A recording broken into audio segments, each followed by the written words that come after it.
आत्मा, पवित्र आत्मा, आकर मुझ में वास करना पावन आत्मा।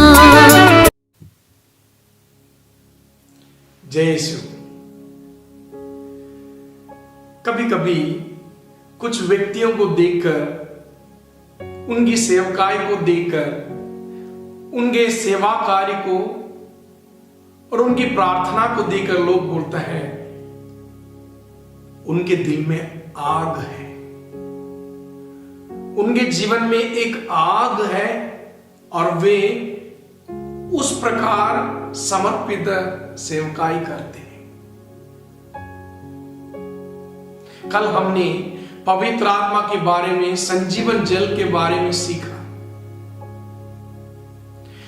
जल जन्म और पवित्र आत्मा के फल को दिखाते हैं, जीवन के फल को दिखाते हैं। लेकिन आज हम पवित्र आत्मा को अग्नि के प्रतीक, अग्नि के रूप में, और अग्नि पवित्र आत्मा का कैसे प्रतीक बनता है इसके बारे में सीखेंगे।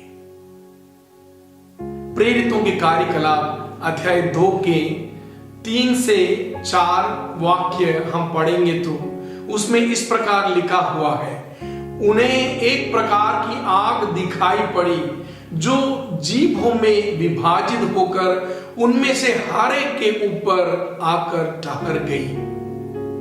वे सब पवित्र आत्मा से परिपूर्ण हो गए और जो वाणी का वरदान पवित्र आत्मा ने उन्हें दिया उसके अनुसार भिन्न भिन्न भाषाओं में बोलने लगे। पवित्र आत्मा अग्नि के रूप में प्रेरितों के ऊपर उतरता है। मेरे प्रिय भाई और बहनों, हम देख सकते हैं कि राजाओं का पहला ग्रंथ अध्याय 18 के 38 और 39 में हम एलिया भविष्यद्वक्ता के बारे में देखते हैं। एलिया अपने शब्दों को आग के मशाल बनाए थे। उनकी प्रार्थना अग्नि जैसे स्वर्ग की ओर उठी और देखो, कार्मेल पहाड़ के ऊपर जो बलिवेदी था उसके ऊपर परमेश्वर की शक्ति अग्नि के रूप में उतर कर आई और अग्नि बरसी। ऐसे हम लोग पवित्र वचन में देखते हैं। एलिया के सामर्थ्य और एलिया की आत्मा के साथ संपन्न एक नबी था, यूहन्ना बपतिस्मा। यूहन्ना बपतिस्मा दाता ने भी ऐसी एक बात हमारे सामने रखी कि वह पवित्र आत्मा और अग्नि से हमें बपतिस्मा देगा। यीशु मसीह के बारे में बताते हुए बताते हैं वो हमें अग्नि से बपतिस्मा देगा। मेरे प्रिय भाई और बहनों, ये अग्नि जो है, अग्नि जिसको छूता है वो व्यक्ति बदल जाता है। अग्नि व्यक्ति को शुद्ध करता है, जैसा कि सोना अग्नि में शुद्ध होता है। एक व्यक्ति को आग, अग्नि पवित्र करता है।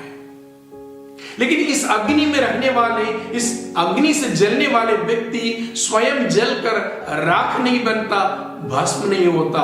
हम निर्गमन ग्रंथ के अध्याय 3 में जलती झाड़ी के बारे में सुनते हैं। जलती झाड़ी की क्या विशेषता थी? वो तो जल रही थी, चमक रही थी, लेकिन जलती झाड़ी कभी जलकर राख नहीं बनी, भस्म नहीं बनी, वो झाड़ी झाड़ी ही रह गई। लेकिन वहां परमेश्वर की पवित्र उपस्थिति थी। मेरे प्रिय भाई और बहनों, उस पवित्र आत्मा को अग्नि के रूप में हमने स्वीकार किया, अग्नि के रूप में हमें स्वीकार किया। इसलिए थिस्सलुनीकियों के नाम पत्र, पहला पत्र के अध्याय 5 के 19 में यह बताया गया है कि उस अग्नि को मत बुझाओ, उस अग्नि को मत बुझाओ, उस आत्मा की प्रेरणा का दमन मत करो, उस आत्मा की प्रेरणा का दमन मत करो। प्रिय भाई और बहनों, कभी कभी क्या हो जाता है, हमारे जीवन की शुरुआत में हम जब विश्वास स्वीकार करते हैं, जब हम समर्पित जीवन में आ जाते हैं, जब हम एक पुरोहित या सेवक या प्रेरित या एक पास्टर, लीडर, सिस्टर, फादर बनते हैं, तो हमारे जीवन में भरपूर आग और अग्नि रहता है। पवित्र आत्मा की अग्नि से हम जलता है, लेकिन धीरे धीरे धीरे हम में से वो आग चला जाता है। हम बहुत बहुत ठंडे या कुनकुने बनते हैं। प्रकाशना ग्रंथ के अध्याय 3 के 16 में बहुत ही सुंदर रूप से प्रभु हमें समझाया है, तुम ना तो गर्म हो ना ठंडे, तुम कुनकुने हो, मैं तुम्हें अपने मुंह से निगल दूंगा। ऐसा प्रभु लिख के बहुत ही घोर शब्दों में, कठोर शब्दों में हमें चेतावनी देता है। कभी कभी क्या होता है, हम लोग भी अपनी जो उत्साह है, अपनी जो आग है, उस आग को जलने नहीं देता है। इसका एक और कारण है। देखो, जब आग लगता है, दूसरे लोग आते हैं भीगा हुआ बोरा सब लेके उसको बुझाने के लिए। कभी कभी हमारे संगति किसके साथ है, कभी संगति में रहने वाले बोलेंगे ये सब करने की क्या जरूरत है, इसमें से बहुत सारे प्रॉब्लम्स आ जाएंगे, सतावट आ जाएंगे, इस प्रकार के कार्य नहीं करना चाहिए, हमें तो चुपचाप रहना है, हमें तो सब प्रभु के कार्यों के बारे में बखान नहीं करना है, हमें प्रभु के बारे में बताना नहीं है, हमको जो विश्वास मिला है उसमें चुपचाप रहो।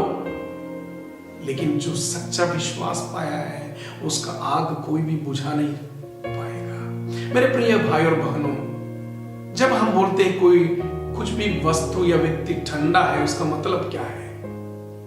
ठंडा जो अवस्था है, अग्नि के अभाव को ठंडा बोलता है। जब अग्नि कम हो जाता है, व्यक्ति ठंडा पड़ जाता है।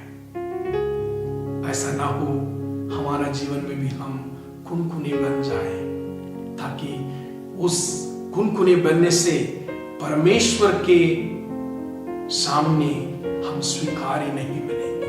मेरे प्रिय भाई और बहनों, प्यास से प्रार्थना करिए ताकि उस आग से हमारा जीवन जले, उस आग से प्रभु हमें भरे। आइए हम प्रार्थना करें। सर्वशक्तिमान, जीवित, अनुग्रहकारी परमेश्वर, धन्यवाद देते हैं प्रभु इस सुंदर वचन के लिए। प्रभु जी, तूने हम हर एक व्यक्ति के जीवन में पवित्र आत्मा के अग्नि से हमें आलोकित किया था। वही अग्नि का अनुभव हम करते हैं।